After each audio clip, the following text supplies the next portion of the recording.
25 IPL-এর অনেক অনেক আপডেট রয়েছে, সেগুলো কিন্তু এই ভিডিওতে দেব। মুম্বাই চেন্নাইয়ের হয়ে কোন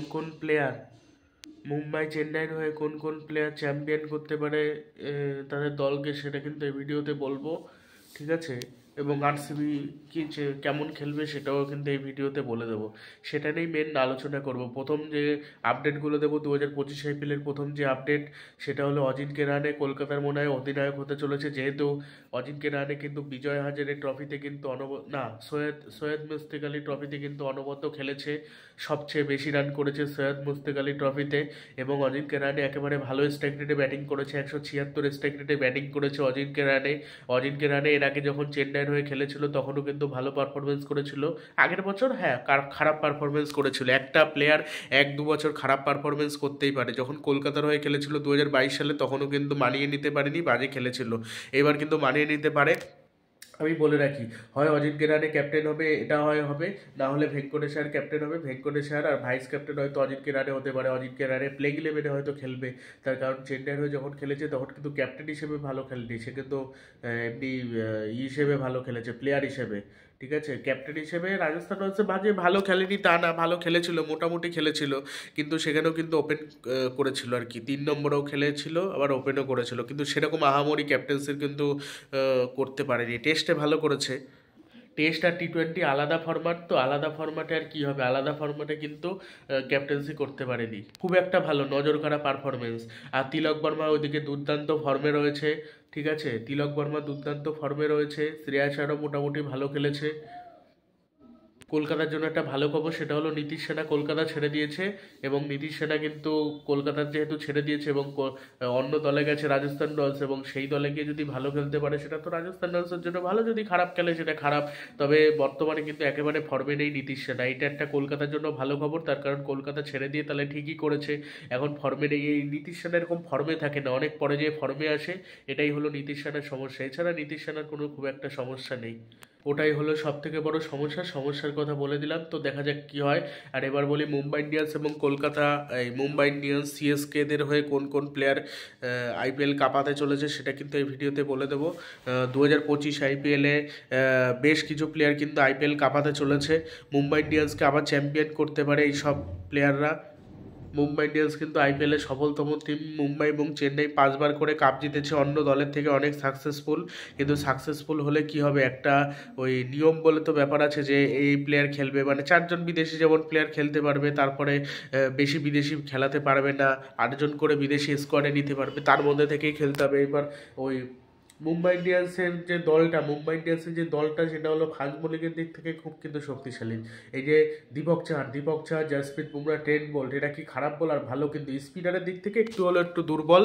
তাও কিন্তু আল্লাহ গাজানফের, সে কিন্তু একদম তরুণ স্পিনার, ভালো কিন্তু পারফরমেন্স করলেও করতে পারে, এবার সে রয়েছে। এবারে অন্য দলের কথা যদি বলি, চেন্নাই সুপার কিংসও কিন্তু ভালো দল রয়েছে। আর মুম্বাই ইন্ডিয়ান্সের ব্যাটিংটা বেশি শক্তিশালী বোলিংয়ের থেকে। ব্যাটিংয়ের ক্ষেত্রে রোহিত শর্মা রয়েছে, ঈশান কিষান যেরকম হাতছাড়া হয়েছেও, আর উইল জ্যাক্সও কিন্তু ঢুকেছে। টিম ডেভিড হাতছাড়া হয়েছে, এটা একটা সমস্যা। ফিনিশারের দিক থেকে একটা সমস্যা, যে হার্দিক পান্ডের সাথে কে ফিনিশ করবে। এবার ফিনিশার যদি ভালো কোনো খেলাতে পারে তাহলে তো ভালো খেলবে, না হলে মুম্বাই ইন্ডিয়ান্সের ওই স্পিন বোলিংয়ে দুর্বলতা রয়েছে, আর দুর্বলতা রয়েছে ফিনিশারের দিক থেকে। আর আমার যতদূর মনে হচ্ছে 1 নম্বর যে কাওয়াতে চলেছে মুম্বাই ইন্ডিয়ান্সের হয়ে 5জন করে প্লেয়ার বলছি। 1 নম্বর তো বুমরা কাঁপাবেই, 2025 IPL অনবদ্য পারফরমেন্স করবে। মুম্বাই ইন্ডিয়ান্সের হয়ে 2 নম্বর হলো ট্রেন্ট বোল্ট এবং বুমরা যদি কতটা ভালো পারফরমেন্স করতে পারে, এর আগে আমরা দেখেছিলাম 2020 সালে যখন চ্যাম্পিয়ন হয়েছিল মুম্বাই ইন্ডিয়ান্স, তখন কিন্তু আমরা দেখেছিলাম কেমন পারফরমেন্স করেছিল, সেই জন্য ওরকম পারফরমেন্স কিন্তু আবার করতে পারে, আমি কিন্তু আগের থেকেই বলে দিলাম। সেই জন্য আমার যতদূর মনে হচ্ছে ওইটাই হয়তো খেলাতে পারে। আর 3 নম্বর তিলক বর্মা কাঁপাবেই। তিলক বর্মা এবারের আইপিএল কাঁপাতে চলেছে, ভালো ফর্মে রয়েছে। তিলক বর্মা বিজয় হাজারে ট্রফিতে ভালো খেললো, এর আগে ইন্ডিয়ার হয়ে 100 করেছে, দুটো সেঞ্চুরি, তা ভালো তো খেলবেই তিলক বর্মা। আর 3 জন 4জন হল 4জন উইল জ্যাক ভালো খেলতে পারে। আর 5 নম্বর হলো হার্দিক পান্ডিয়া। এই কটা প্লেয়ারই কি চ্যাম্পিয়ন করতে পারে মুম্বাই ইন্ডিয়ান্সকে।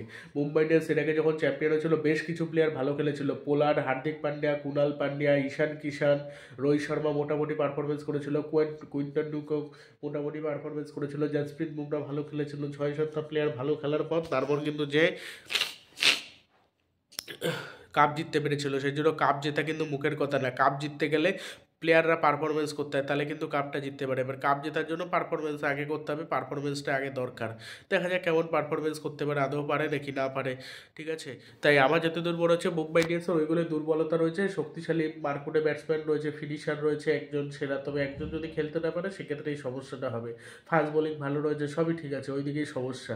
এই গেল মুম্বাই। চেন্নাইটা বলি, চেন্নাই সুপার কিংসের যেটা সব থেকে বড় সমস্যা সেটা হলো চেন্নাইয়ের কোনো নেই, fast bowler, world class fast bowler নেই। মাথিসা প্রাথিরানা ওই একজন ওয়ার্ল্ড ক্লাস ফাস্ট বোলার রয়েছে, আর বাকি যেসব বোলাররা রয়েছে তারা মোটামুটি বোলার। এবার ওদের নিয়ে ভালো করা সম্ভব। স্পিন বোলিংটা আবার শক্তিশালী, কিন্তু নূর আহমেদ রয়েছে যারা কিন্তু চ্যাম্পিয়ন করতে পারে। ওটাই হলো চেন্নাই সুপার কিংসের সমস্যা। সেই জন্য 5 থেকে 6টা প্লেয়ার তাদেরকে আবার চ্যাম্পিয়ন করতে পারে। প্রথম প্লেয়ার হলো ঋতুরাজ গাইকোয়াড, আইপিএল কাঁপাতে চলেছে। ঋতুরাজ গাইকোয়াড আইপিএল কাঁপাবে এবং ভালো খেলবে চেন্নাই সুপার কিংসের হয়ে, সে যেহেতু ক্যাপ্টেন। আর 2 নম্বর প্লেয়ার হচ্ছে শিবম দুবে। শিবম দুবে এবারও কিন্তু আইপিএল কাঁপাতে চলেছে।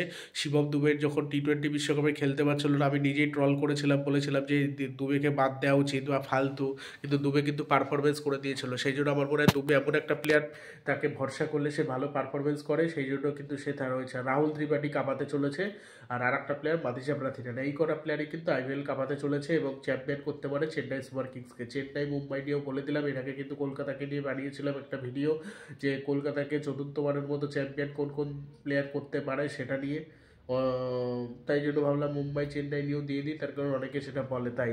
আর আরসিবি নিয়ে একটু আলোচনা করবো। আরসিবি দলটা প্রতি বছরই কিছু না কিছু সমস্যায় ভোগে, এইবারও সমস্যায় ভুগছে, এইবারও সমস্যায় পড়তে পারে, তার কারণ ভালো কোনো স্পিনারই নেই। ভালো স্পিনার বেরিয়ে গেছে হাতের সামনে থেকে, তারা কিন্তু কিনতে পারেনি, এটাই হয়ে গেছে তাদের সমস্যা। তারা যদি কিনে নিত তাহলে কিন্তু তাদের সমস্যা হতো না। তাদের মূল যে সমস্যা, কোনো স্পিনার নেই ভালো কোনো। ফাস্ট বোলার রয়েছে, জশ হেজেলর, ভুবনেশ্বর কুমারের মতো ফাস্ট বোলার কিনেছে, কিন্তু স্পিনার কিনতে পারেনি। স্পিন দিকে যদি সমস্যা ঠিক করতে পারে তাহলে ভালো খেলবে আরসিবি, না হলে খারাপ খেলবে আরসিবি, পরিষ্কার কথা। আর ক্যাপ্টেন্সি অনেকটাই ম্যাটার করছে। ক্যাপ্টেন্সি করবে হয়তো বিরাট কোহলি। ক্যাপ্টেন্সি অনেক বছর পর বিরাট কোহলি টি20 এই ইসেতে ক্যাপ্টেন্সি করবে, আইপিএলে। এর আগেও ক্যাপ্টেন্সি করেছে, বাট অনেক আগে, তখন ভালো করতে পারেনি বলে ছেড়ে দিয়েছিল ক্যাপ্টেন্সি, না হলে সেই ক্যাপ্টেন্সি চালিয়ে যেত। তারপরে ডুপ্লেসিকে দিল, কোনো লাভ হলো না আরসিবি। সেই সব দিকে তো বিরাট কোহলিকে আবার নিতে হলো ক্যাপ্টেন্সি। অন্য প্লেয়ারের ওপর ভরসা রাখিনি, বিরাট কোহলির ওপর আবার ভরসা রাখছে, ওই জন্যই হয়তো দেওয়া হচ্ছে। আশা করছি ভালো করবে। তোমাদের কি মনে হচ্ছে সেটা কমেন্ট বক্সে জানাও। ভিডিওটি ভালো লাগলে ভিডিওটি শেয়ার করে দিও। এখন সময়ও পাচ্ছি না, ওই জন্য আর ভিডিও দেওয়া হচ্ছে না সেরকম একটা। যখনই সময় পাই একটু ভিডিও দেওয়ার চেষ্টা করি। ভিডিও দিতে ইচ্ছাও করে না, তোমরা কেউ দেখো না, ও মানে দিতে ইচ্ছে করে না ভিডিও। আর আর একটা কথা বলি, যে যে খেলা যে যে টেস্ট ম্যাচ যে হচ্ছে ওই নিয়ে ভিডিও দেওয়া হয় নাকি সন্দেহ, কেন সময় পেলে দেওয়ার চেষ্টা করব।